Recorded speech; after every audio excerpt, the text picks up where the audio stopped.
Good evening. London's ultra-low emission zone was introduced in 2019 with a clear aim to cut harmful traffic pollution and improve air quality. From the outset, it divided opinion, but now a study has found it may have helped improve the lung growth of thousands of children across London. Researchers tracked more than 3,400 children over 5 years, and they found that their lung development accelerated as exposure to pollution fell. They say the findings provide some of the strongest evidence yet of the health benefits of clean air zones. Jay Akbar reports. 2 million vehicles enter ULEZ every day, and yet the city's lungs appear to be healing. Air quality's improved according to new research. As a result, so has children's health. When we told parents, some saw only positives. It's really nice to hear that it's improving, it's good for the future kids. Others were more sceptical. Don't see the proof just yet. Just because it's written on a piece of paper doesn't necessarily mean it's, factual, as it were. And few issues divide opinion more than ULEZ. I know that where we live, again, there are really strong opinions about ULEZ. Lots of cameras are painted, aren't they? And lots of businesses have closed. But the low emission zone played a huge part in improving London's air quality, according to researchers who followed 3,400 kids since ULEZ began in 2019. They found their lung size and health not only improved, but accelerated. And their exposure to nitrogen dioxide from exhaust fumes fell twice as much as a control study in Luton. When policymakers are making those difficult decisions about traffic interventions, which we accept are inconvenient for people, that they can at least, when they say, is there evidence? Well, now there is some evidence. More cycle lanes and the growing popularity of electric vehicles may also be factors, and ULEZ will always have its detractors. Its opponents say that it has disproportionately affected some commuters, small businesses reliant on older vans, and also lower income households. For air quality campaigners, though, this is huge vindication. And for one woman, this issue hits really close to home. You may recognise Ella Adu Kissi-Deborah. She was the first person in the UK whose cause of death was listed as air pollution. So today, for her mum, is bittersweet. I try not to do that if other politicians had done this earlier, but I do feel she'll be 22 now. Other children's lives are going to be saved, but please, can I stress to all mayors, governments, this is just the beginning. There is more to do. Rosamond continues to campaign for children like Nancy, who still struggles because of her asthma. I would say it impacted my life a lot worse when I was younger because I wouldn't get to do a lot of other stuff. I think it explains a lot, because the roads were a lot busier when I was younger. The charity Asthma and Lung UK told us today that while ULEZ can divide opinion, the health of future generations is worth coming together for. Jay Akbar, ITV News. An inquest has heard that more could have been done to prevent a 5-year-old boy falling to his death from his family's council flat on the 15th floor in East London.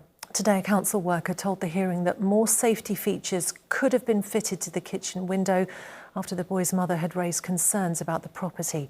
Kath is at East London Coroner's Court for us now. And Kath, you've been hearing some very distressing details today, haven't you? Indeed, Yasmin, and this is one of the most tragic inquests I've ever attended. It's like you said, 2 years ago, a 5-year-old with autism, Emil Ahmed, fell from a 15th floor kitchen window. The inquest was showing CCTV footage which captured audio from Emil's final moments. In it, you can hear him counting rather playfully, 3, 2, 1. And again, 3, 2, 1. And then a loud bang. That bang was the impact from Emil's fall. Now, I should stress, and the coroner has made this point as well, that Emil's parents had nothing to do with what's happened to him. He said that this was a tragic accident which should never have happened. Yasmin, for the first time, we can show you pictures of that 15th floor kitchen from the day of the fall. Another set of images show more clearly the window Aleem fell through. His mother testified that she made repeated and urgent complaints to the council about the window. She told them that the safety latches which were there were nothing more than just decoration. But ultimately, she says no improvements were ever made. And Kath, we actually heard from someone from the council today. That's right, Yasmin. A property manager from Newham Council. She actually visited the flat on the day of Emil's fall. I'll read you what she wrote in her post-incident assessment note. She said that the kitchen window from where the child fell off is functional but can be operated by a child, hence the incident. There is a restricted feature to allow a limited opening. More restricted features could have been installed to reduce this risk. I should stress that this property manager accepts that she is not an engineer, she's not an expert in this field. Now, because the inquest is still ongoing, Newham Council can't make any official statements, any official comments, but we should hear more from their side over the next few days. OK, Kath, for now, thank you very much. Police say 3 family members who died after getting into difficulty in the sea off Shoreham in East Sussex were from London. The family, a mother, father and their 14-year-old daughter, are thought to have gone into the water for a swim with a young female family member yesterday afternoon. The young girl remains in hospital in a critical condition. The Prime Minister has spoken following the incident and is urging people to stay safe near open water.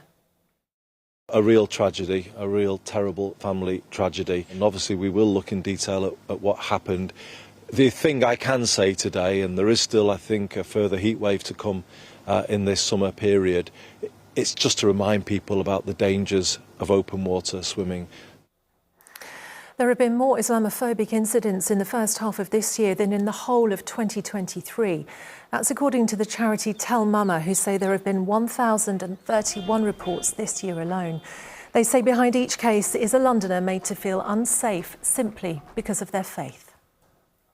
There's an increased level of aggression and threatening behavior that is attached to targeting Muslim communities. People and communities are reporting into us for them being verbally abused, but equally as well in the context of Muslim women, we tend to receive cases where sexist, misogynistic language, as well as language that is highly anti-Muslim, is being used to target them. 2 men who took part in a violent protest outside an asylum hotel in Epping have both been jailed for violent disorder offences. The demonstration took place after allegations about an asylum seeker who was later convicted of sexual assault. Graham Stothard was at court in Chelmsford for us earlier today. It was quite an emotional morning in court. Both men at points wiping tears from their eyes. Their family members too, who were gathered there, were crying during sentencing. Both men were involved in that violent disorder that we saw on July 17th outside the Bell Hotel in Epping last year.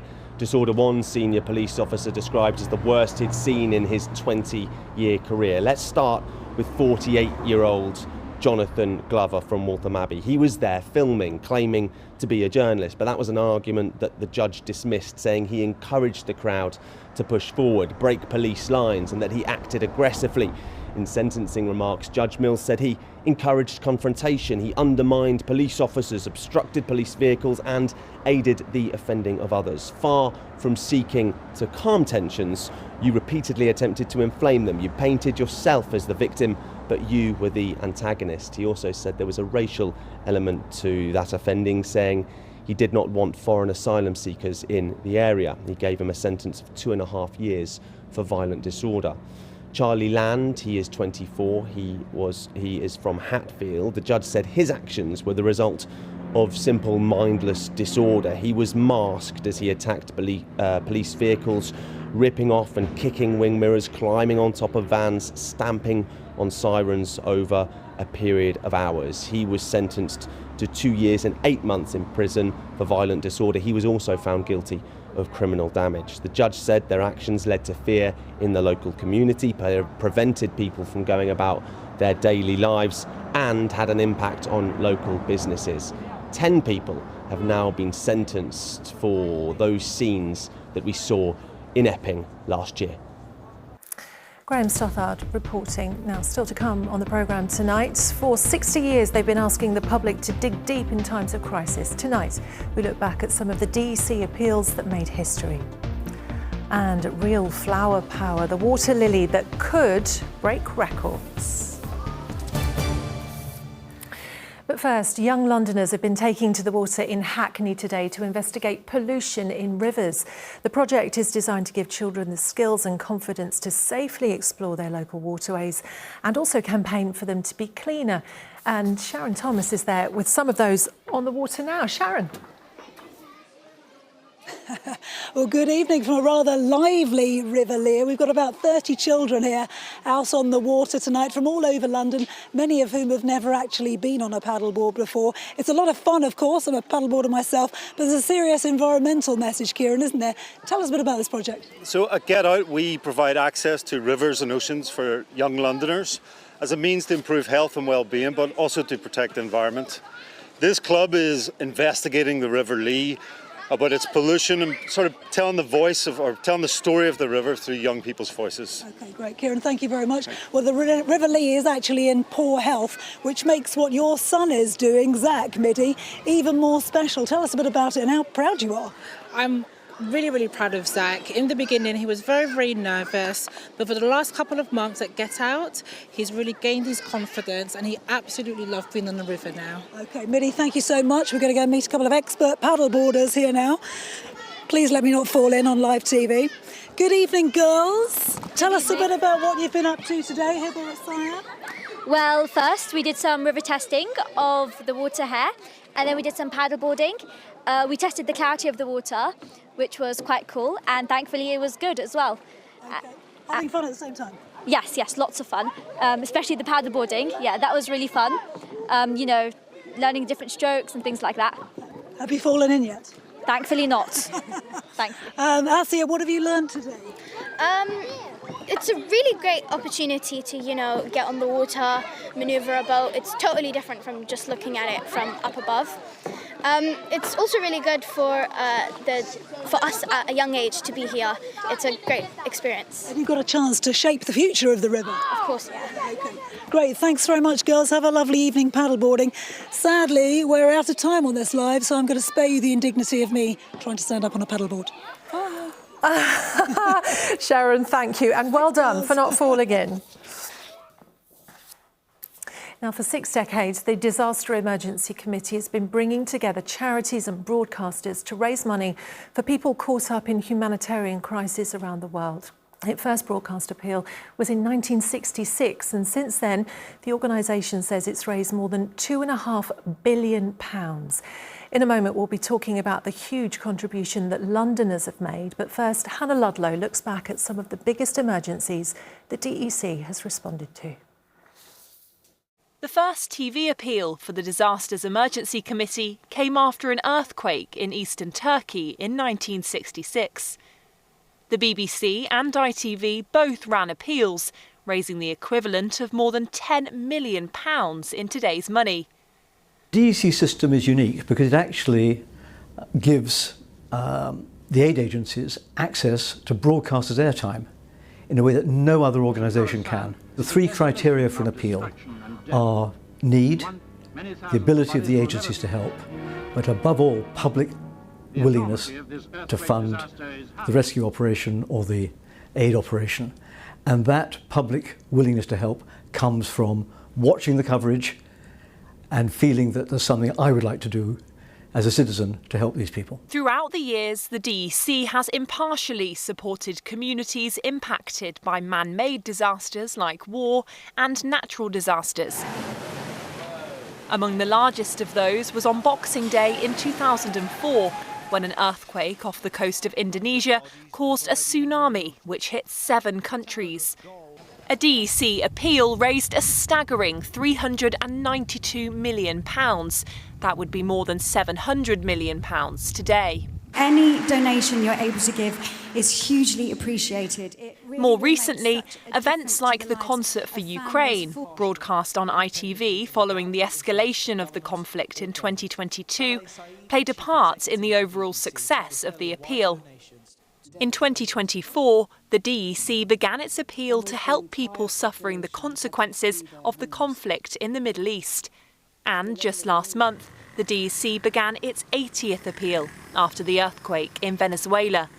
In just 2 days, the British public raised almost £9 million. That total now stands at £20 million. 60 years, 80 appeals. The DEC has for decades provided a generous British public with a way to help people in their hour of greatest need. Well, as you can see, I'm joined now by Pete Teverson, who's Head of Public Fundraising at the DEC. Pete, thank you so much for coming in. You've worked on some of the appeals that we just saw in that report there. It must really get under your skin. It's an incredibly inspirational thing to see and to work on these appeals.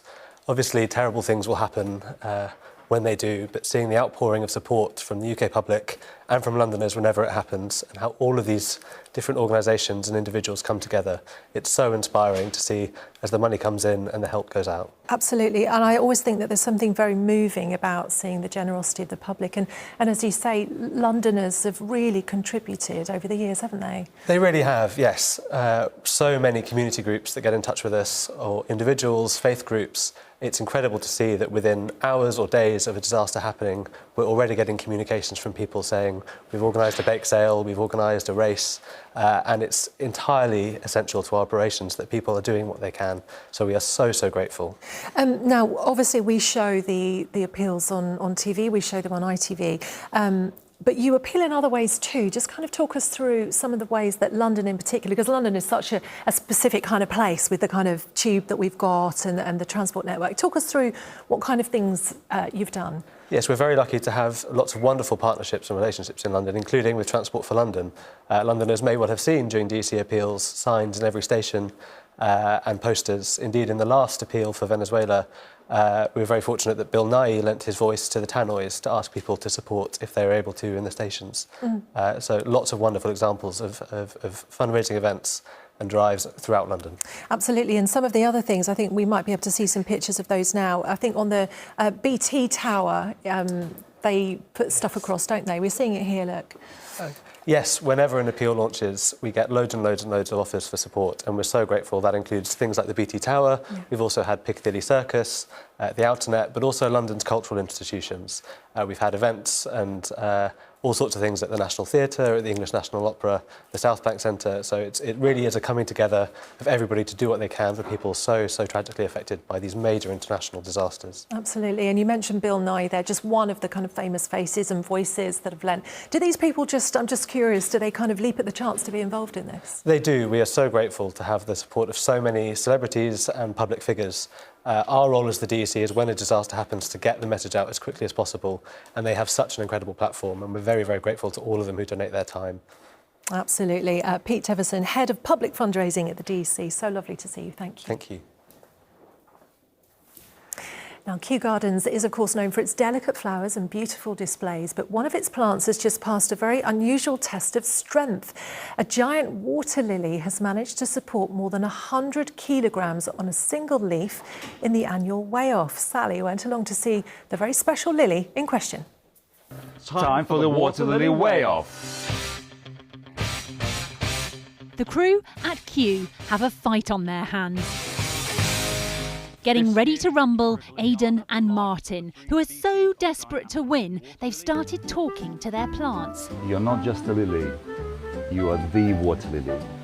But what is this competition? Every botanic garden grows the Victoria water lilies, competing with each other to see, one, who can grow the biggest leaf, and two, who can grow the strongest leaf in terms of how much weight can you put on a single leaf before it sinks. The width is easy to test, but the weight requires a little more fun. So we've decided to change things up a little bit compared to last year. Instead of using gym weights, we are going for an English delicacy, baked beans.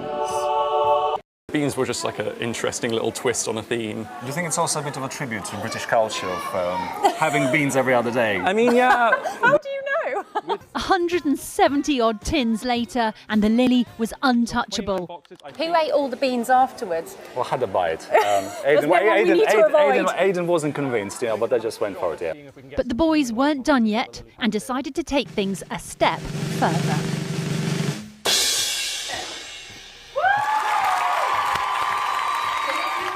$102 kilograms. I had this dream. I think it's every botanical horticulturist's maybe aspiration. One day, if you work with aquatics, to stand on a giant water lily. Congratulations. At 102 kilos, they hope this will be the winning entry. And it's the incredible underside of the lilies that make them so strong. Aidan, this is a thing of beauty, isn't it? And I'm not talking about the gloves. Wow. And if you're wondering what happened next on the lily, well, they're saving that one for social media. But it involved Aidan, and it didn't end well. As it's sinking, you just have to sort of let it happen. If you try to get off, that's Go when down with the boat. Yeah, you've got. No, I think I did my little Titanic moment, like do do do do. They'll find out if they win next week, which will certainly be a weight off their minds. Oh, Sally, I'm so disappointed. I thought you were going to stand on that water lily. Well, I did have visions surfing down the Thames on it, but that's probably why they didn't let me on it. Were you wearing your stilettos? Is that why it didn't happen? Oh, me and my shoes, you know me. Weather, come on. OK, today's the first day that I've actually felt slightly cooler. Oh, good. Well, not in there, not in that place at the queue. It was roasting in there. But yes, it has felt a bit better. But we thought that today would be the day that London didn't get up to 25 degrees and it got up to 26 degrees. So we've had another really warm day. But gradually it is going to cool down. But at least we've had a tiny bit of rain. Let's take a look. Here we go.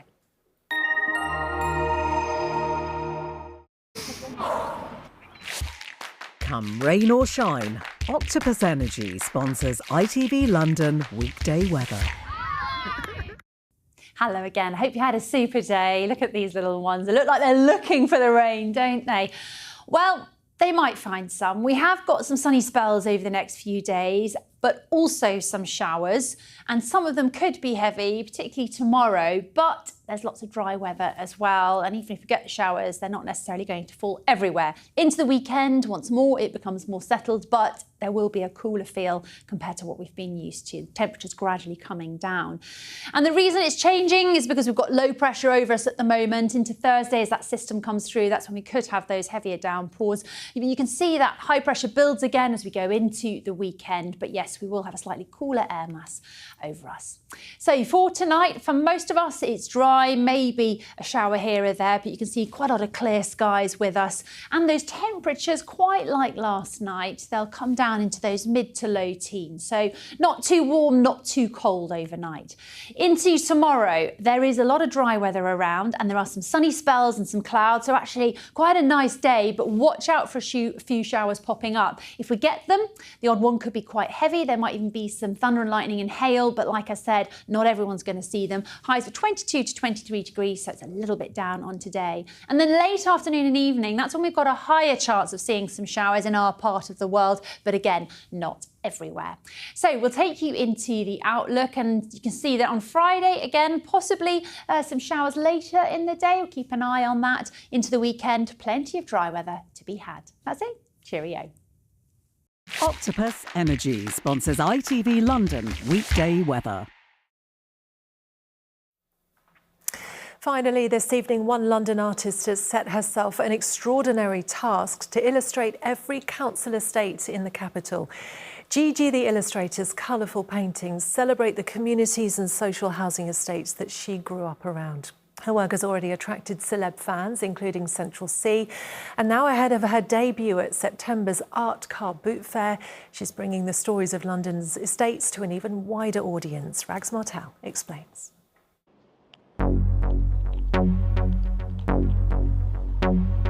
It's become really important to document as many estates as I can across London because of what's happening with regeneration and demolitions of certain estates.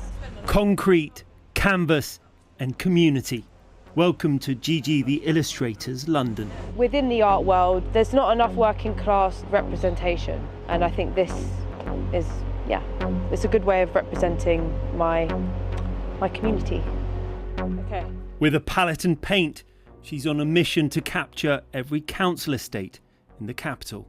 When you think about art and history, palaces and stately homes and grand architecture, they all have like a really strong place in the art world and in history. And so why can't council estates be a part of that? The working class people, they make up the majority of the population, and our lives matter and we're part of history, so we should be celebrated. And today it's Trellick Tower's turn, and this Grade 2 listed landmark in West London is close to her heart. I spent most of my childhood here, and I didn't need the London Eye because I could see the whole of London from the 30th floor. I love this building, and do you know what's interesting? When I was a kid, this was seen as just a big ugly block. It was stigmatised, and now it's an iconic luxury piece of architecture. I've put 65 of the estates that I've drawn into this book called A State of Mind. How many have you done so far? I've done close to 100 now, maybe more. I don't really count. I'm not good at maths, so yeah. And it's become like a creative archive of London, and it's growing. It's just going to keep going. Winstanley Estate, this is being knocked down. Her work has already been shown in Tate Britain, and next month she'll be at the Art Car Boot Fair, following in the steps of Peter Blake and Tracy Emin. It's huge. Like I'm so excited to be a part of it because I went last year. I didn't realise that you have to be chosen, so I'm really excited to be part of it. And one good thing that I really love about it is you get to sell work for affordable prices. So yeah, I'm just really excited about it. London's estates may change and sometimes disappear, but on Gigi's canvas, they get to stay. Rags Martel, ITV News. What a fantastic project. Right, that's it from us. Mary is here next with the evening news. From all of us on the London team, thank you for watching. Goodbye.